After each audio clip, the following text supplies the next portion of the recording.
Hi గారు, welcome to our channel. ప్రస్తుతం దాము బాలాజీ గారు సీనియర్ జర్నలిస్ట్, వాడితో ఒకసారి మాట్లాడదాం. నమస్కారం సార్. నమస్తే. సార్, నాగబాబు గారికి కేంద్ర మంత్రి అండ్ చిరంజీవి గారికి గవర్నర్, ఈ రెండు పదవులు వీళ్ళిద్దరికి ఇచ్చే విధంగా ప్రయత్నాలు జరుగుతున్నాయి. పవన్ కళ్యాణ్ గారే మొన్న ఢిల్లీ వెళ్లి ప్రధాని గారితో మీటింగ్ ఏర్పాటు చేసుకుని దీన్ని డీల్ చేశారని చెప్పేసి వార్తలు వినిపిస్తూ ఉన్నాయి సార్. నిజంగా మరి చిరంజీవి గారికి గవర్నర్ ఇవ్వబోతున్నారా? అలాగే మూడే రాజ్యసభ సీట్లు ఇక్కడ ఏపీలో ఖాళీ ఉన్నాయి కదా, మరి ఆ మూడిట్లో జనసేనకు ఒకటి ఇచ్చి నాగబాబు గారిని పంపిస్తారా? దీనికి ఈ వైరల్ అవుతున్న ఈ వార్తలు నిజం ఎంత ఉంది, మీరేం చెప్తారు?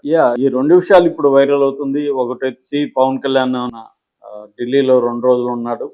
ఆ 2 రోజులు ఆయన దాదాపు 7 మంది కేంద్ర మంత్రులను కలిశాడు.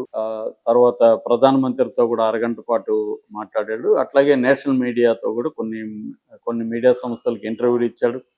కొన్ని మీడియా సంస్థలను అడ్రస్ చేశాడు. ఇవన్నీ జరిగాయి.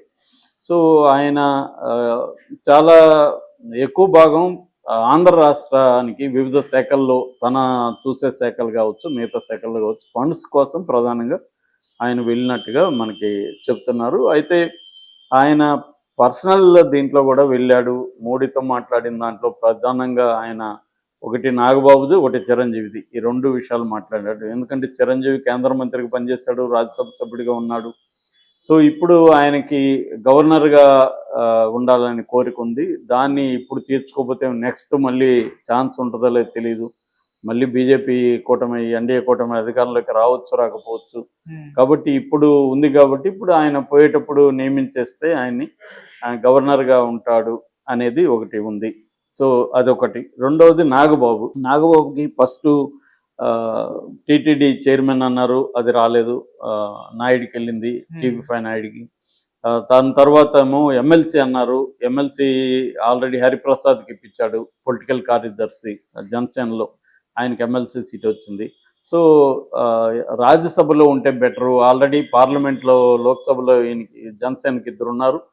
ఈయన కానీ ఢిల్లీలో ఉంటే, ఢిల్లీలో లాబింగ్ చాలా ఇంపార్టెంట్ అనేది పవన్ కళ్యాణ్ ఫీల్ అవుతున్నాడు. తనకి లాయల్గా ఉండే వ్యక్తి ఢిల్లీలో ఉంటే, ఢిల్లీలో బీజేపీ వాళ్ళతో నిరంతరం టచ్లో ఉండి లాబింగ్ చాలా ఇంపార్టెంట్. లైజనింగ్ అంటారు. ఆ లైజనింగ్ వేరే వాళ్ళతో వీళ్ళు చేసుకోవడం, లాబింగ్, ఈ 2 పనులు చాలా ఇంపార్టెంట్. దానికి ఈయన్ని అంటే ఒక ముందు చూపుతో వెళ్తున్నాడు పవన్ కళ్యాణ్. నేషనల్ లెవెల్లో తన లీడర్గా ఎదగాలి, నేషనల్ లెవెల్లో కూడా ఫోకస్ అవ్వాలి, అప్పుడే ఆంధ్రప్రదేశ్లో కూడా తనకు పట్టుంటుంది అనేది ఆయనకున్న ప్లాన్. లేకపోతే నిన్నంతా కూడా ఆయన నేషనల్ మీడియాతో మాట్లాడడం ఇవన్నీ ఇంతకుముందు ఎప్పుడు మనం చూడలేదు. సో ఫస్ట్ టైము అలా వెళ్తున్నాడు. అలాగే మహారాష్ట్రకి వెళ్ళాడు. అలాగే ఆయన ఒక నేషనల్ లీడర్ లాగానే కొన్ని విషయాలు, బంగ్లాదేశ్లో హిందువుల మీద మాట్లాడాడు, అంతకుముందు పాకిస్తాన్లో హిందువుల మీద మాట్లాడాడు. ఇవన్నీ నేషనల్ ఇష్యూస్ మీద కూడా ఆయన మాట్లాడుతున్నాడు. అలాగే మహారాష్ట్రలో మాట్లాడినప్పుడు కూడా ఆయన క్లియర్గా మెచ్యూరిటీ, ఒక చేంజ్ కనబడుతుందని నేను ఆల్రెడీ కూడా చెప్పాను. ఆయన స్పీచ్లో ఊగిపోతూ ఏదేదో మాట్లాడడం కాకుండా నీట్గా మాట్లాడాడు. అంటే ఈ ఊగిపోతూ మాట్లాడడం కూడా ఆయన స్ట్రాటజీనే. ఎందుకంటే ఇక్కడ యూత్ ఎక్కువ ఉంటారు కాబట్టి యూత్ని అలాగా మాట్లాడితే వాళ్ళు కనెక్ట్ అవుతారనేది ఆయనకు సినిమాటిక్ ఉన్న అండర్స్టాండింగ్. సో అదే ఆయన మాట్లాడి సక్సెస్ అయింది. ఇప్పుడు ఆయన ఈ పద్ధతిలో మాట్లాడుతున్నాడు. సో ఇప్పుడు ఏంటంటే పవన్ కళ్యాణ్కి, జనసేన పార్టీకి నమ్మకస్తుడు ఎవరు? నాగబాబు కంటే ఇంకెవరు నమ్మకస్తుడు ఉంటారు? నాగబాబు తమ్ముడి కోసం ప్రాణమైన ఇచ్చేదానికి రెడీగా ఉన్న వ్యక్తి. రెండోది ఏంటంటే ఆయన కేవలం అన్నయ్య కాదు, పార్టీలో కూడా, జనసేనలో కూడా కీలకంగా పనిచేసిన వ్యక్తి. ఈవెన్ పవన్ కళ్యాణ్ గెలవడానికి కూడా నాగబాబు అక్కడ పిఠాపురంలో టెస్ట్ వేసి పనిచేసిన వ్యక్తి. కాబట్టి అన్ని విధాలా నాగబాబు జనసేన నుంచి అర్హుడు.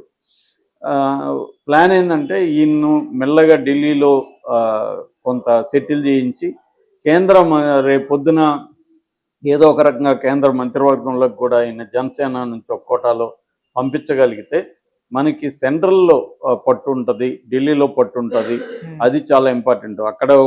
అక్కడ ఏంటంటే ఒకటి మీడియా మేనేజ్మెంటు, 2 బీజేపీ ప్రభుత్వంతో సంబంధాలు, 3 అక్కడ లీగల్ సిస్టమ్ కూడా అక్కడ ఎక్కువ ఉంటుంది కాబట్టి, సుప్రీంకోర్టు కాబట్టి, ఈ 3 రకాల వ్యవస్థలు. అంటే ఎవరైనా వీళ్ళందరికీ గురువు చంద్రబాబు ఏంటంటే వ్యవస్థల్ని, లాంగ్ టర్మ్ వ్యవస్థలు అన్నిట్లో తన పట్టుని ఎలా ప్లాన్ చేసుకోవాలనేది చంద్రబాబుని చూసే నేర్చుకోవాలి.